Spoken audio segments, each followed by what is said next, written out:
রাজনীতিতে এসেছি একটি রাজনৈতিক অপসংস্কৃতিকে মোকাবেলা করার জন্য। আমি কোনো পদ পদবীর আশায় রাজনীতিতে আসিনি।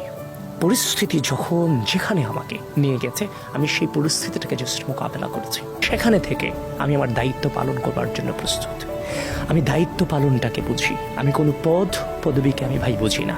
আমি হৃদয় দিয়ে আপনাকে এই কথাটা বলছি, কারণ কোনো পদ পদবী আপনাকে মহান বানাতে পারবে না, কিন্তু আপনার দায়িত্ব পদ পদবীকে অলঙ্কৃত করতে পারে যদি আপনি প্রপারলি দায়িত্ব পালন করতে পারেন। সুতরাং শুধু ব্যক্তি আমি না, এই বিগত দীর্ঘ সময় আমরা বাংলাদেশ জাতীয়তাবাদী ছাত্র দলকে যে ধারণ করে রাজনীতিটা যারা করেছি, আমি মনে করি সবাই ডেডিকেটেড এবং সবাই একই ধারণা আমরা পোষণ করি যে আমরা রাজনৈতিক অপসংস্কৃতিতে আর কখনো ফিরবো না। শুধুমাত্র ছাত্র দলটা না, এই যে বিএনপি বাংলাদেশ যখন বিপদে পড়েছে তখন বিএনপি হচ্ছে যে আপনি ধরতে পারেন, অনেকে বলে এটা সুফল ভোগ করেছে, আসলে সুফল না। বিএনপি যে ধৈর্য ধারণ করেছে, স্যাক্রিফাইস করেছে, এই স্যাক্রিফাইসের পুরস্কারটা বিএনপি পেয়েছে।